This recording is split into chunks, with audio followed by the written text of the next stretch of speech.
কেমন আছো তোমরা? আমরা গতদিন সমাবেশের সূত্রগুলো লিখিয়েছিলাম এবং কিছু অঙ্ক করেছিলাম। আজ আমি তোমাদের প্রথম একটি সূত্রের প্রমাণ দেখাবো। এই প্রমাণটা খুবই important.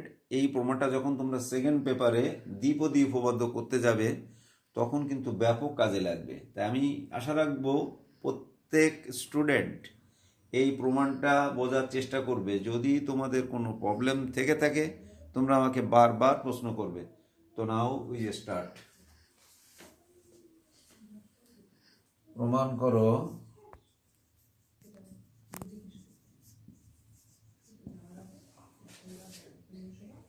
NCR plus NCR minus 1 সমান N plus 1 CR।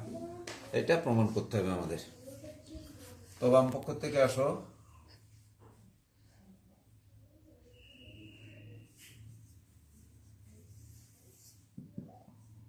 Left side NCR plus NCR minus 1। তো আমরা প্রথমে কি সূত্র অনুসারে উপরে n এর ফ্যাক্টোরিয়াল, r এর ফ্যাক্টোরিয়াল, n মাইনাস r এর ফ্যাক্টোরিয়াল। সিমিলারলি এটা n এর ফ্যাক্টোরিয়াল, r মাইনাস 1 এর factorial, n minus r plus 1 এর ফ্যাক্টোরিয়াল। এবার করবে কি, বড়টাকে ভেঙে ফেলবে। এর মধ্যে ছোট কোনটাকে প্রথমে দেখো, এই r এর ফ্যাক্টোরিয়াল, r মাইনাস 1 এর ফ্যাক্টোরিয়াল, তাহলে এইটা ছোট, আমরা আরটাকে বের করে নেব, নিয়ে r মাইনাস 1 করবো। উপরে তো আমাদের n মাইনাস ফ্যাক্টোরিয়াল, এই আরটা বের করলে পরেরটা কি হবে, r মাইনাস 1 এর ফ্যাক্টোরিয়াল, n মাইনাস r এর ফ্যাক্টোরিয়াল। এদিকে লাইটটা পড়তে হবে। n এর ফ্যাক্টোরিয়াল, r মাইনাস 1 এর ফ্যাক্টোরিয়াল। এবার বড় হচ্ছে n মাইনাস r প্লাস 1, এটা ছোট, তাহলে n মাইনাস r প্লাস 1টাকে আমরা বের করে নিই। এখান থেকে এক বাদ দিলে n মাইনাস r এর ফ্যাক্টোরিয়াল। এবার দেখো কমন এসেছে, উপর থেকে আমরা নিউমারেটর থেকে n এর ফ্যাক্টোরিয়াল কমন পাই, আর নিচ থেকে পাচ্ছে কি r মাইনাস 1 আর n মাইনাস r। এটি কমন নিয়ে নাও। n এর ফ্যাক্টোরিয়াল, r মাইনাস 1 এর ফ্যাক্টোরিয়াল, n মাইনাস r এর ফ্যাক্টোরিয়াল। তাহলে এখানে আমাদের থাকছে কি 1 প্লাস r, আর এখানে থাকছে n মাইনাস r প্লাস 1।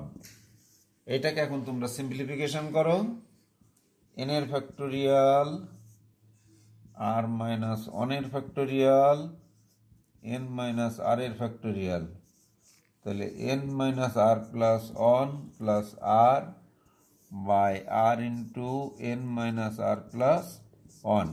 এই তাহলে n এর ফ্যাক্টোরিয়াল, r মাইনাস 1 এর ফ্যাক্টোরিয়াল, n মাইনাস r এর ফ্যাক্টোরিয়াল ইন্টু, এখানে আর কেটে যাচ্ছে, এখানে থাকছে কি n প্লাস 1, আর নিচে r n minus r plus 1। এই এখন তো তোমরা জানো আমরা ফ্যাক্টোরিয়ালটা বড়টার দিকে নিয়ে যেতে পারি।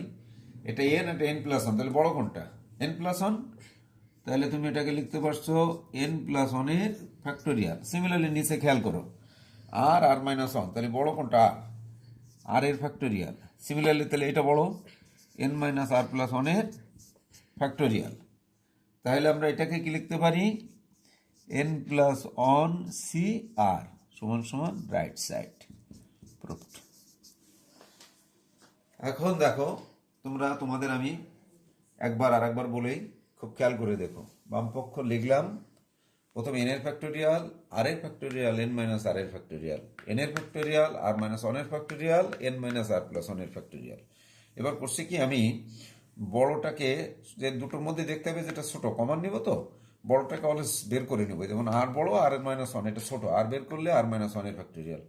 এখানে n মাইনাস r প্লাস 1 বড়, এটা বের করে নিলাম, এখান থেকে একবার দিলে n মাইনাস r এর ফ্যাক্টোরিয়াল।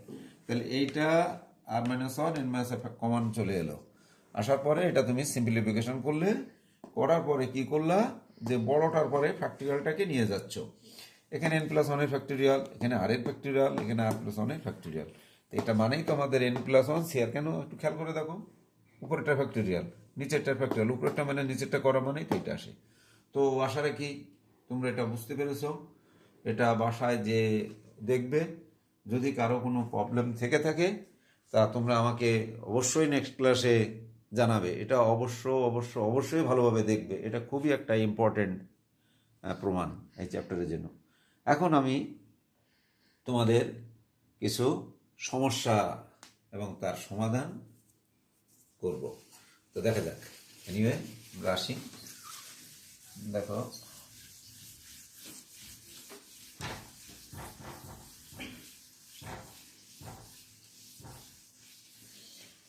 এটা প্রশ্নটা হলো এই, আমাদের দেখাও যে, এটা দেখাতে হবে, দেখাও যে 1 2 3 4 5 6 7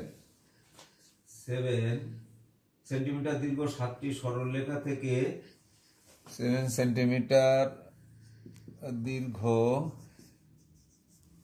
7টি সরলরেখা থেকে 7টি সরল রেখা থেকে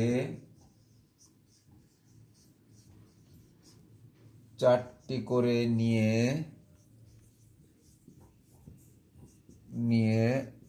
32টি চতুর্ভুজ গঠন করা যায়।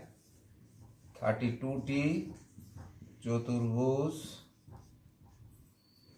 গঠন করা যায়।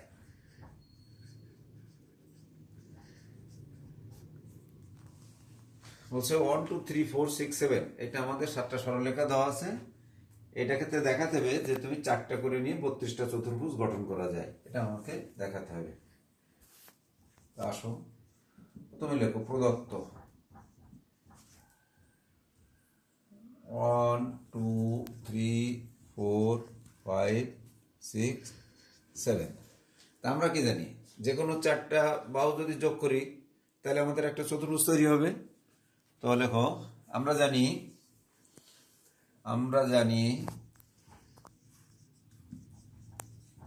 যে কোনো 4টি বাহুর সংযোজনে একটি চতুর্ভুজ উৎপন্ন হয়। একটি চতুর্ভুজ উৎপন্ন হয়।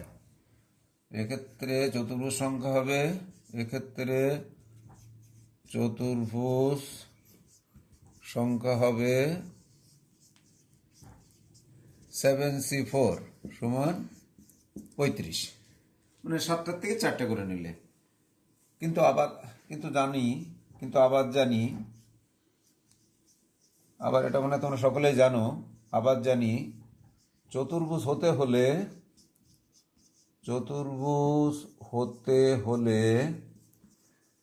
যে কোনো 3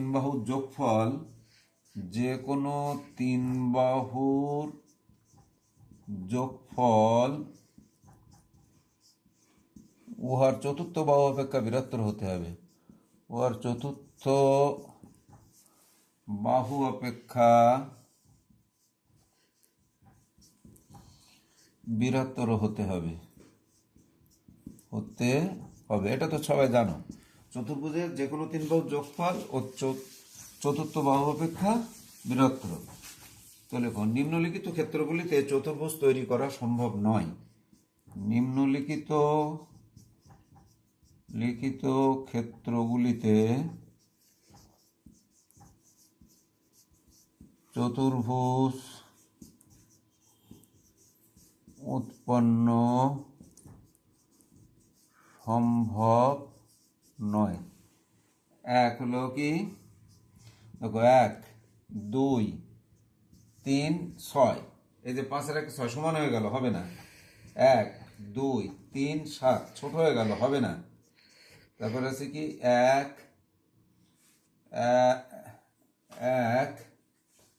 2 3 5 আর 6, এটা নিয়েছি 1 2 4 1 2 4 7, এটাও সমান হয়ে যাচ্ছে। মানে এই 3টা ক্ষেত্রে আমরা চতুর্ভুজ তৈরি করতে পারবো না। তাহলে চতুর্ভুজ সংখ্যা দাঁড়ালো কি অর্থাৎ নিম্ন চতুর্ভুজ সংখ্যা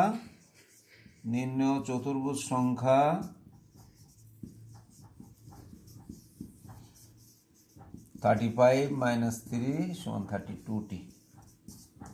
ওকে, এটা হলো আমাদের দ্বিতীয় অঙ্ক। তো তোমাদের আরও একটা কথা বলি, এটা চতুর্ভুজের বিষয় তো বললাম, তোমরা ওই ত্রিভুজের বেলায় একটা জিনিস মনে রাখবে, ত্রিভুজের ক্ষেত্রে কিন্তু আমাদের সূত্রটা হবে NC3, মানে যে কোনো তিনটে বাহু নিলে একটা ত্রিভুজ হবে। আর যখন তোমরা কর্ণের কথা বলবে, এটা আমাদের MCQর জন্য বেশি বেশি কাজে লাগে। কর্ণের বেলায় সঠিক সূত্রটা তোমরা মনে রাখবে, কর্ণের সংখ্যা হবে সবসময় NC2 - N। কেন n বাদ দিলাম জানো? মানে যে কোনো দুটো বাহু যদি আমরা যোগ করি তাইলে তো আমরা কর্ণ পাই, কিন্তু ওই n সংখ্যক হলো ওদের মানে বাহু, পার্শ্বস্থ বাহু তো কর্ণ না। আমি সিমিলারলি এটা দেখাই, মনে করো এটা একটা বর্গক্ষেত্র, তো আমরা কর্ণ টানলে কয়টা? এই দুটো পাচ্ছি, কিন্তু অ্যাকচুয়ালি চারটাতে দুটো নিলে কত হতো? 4C2-তে 6টা, তাহলে কিন্তু অ্যাকচুয়ালি পাচ্ছ কয়টা? 2টা। কেন? এই 1টা 2টা 3টা 4টা হলো পার্শ্বস্থ বাহু, এই কারণে 4 বাদ যাচ্ছে, অ্যাকচুয়ালি তাহলে আমরা পাচ্ছি 2টা। এইটা সূত্রে মিলিয়ে দেখো, এই যে 4C2 - 4। তো আজকের ক্লাস আশা রাখি তোমরা সকলে বুঝতে পেরেছো।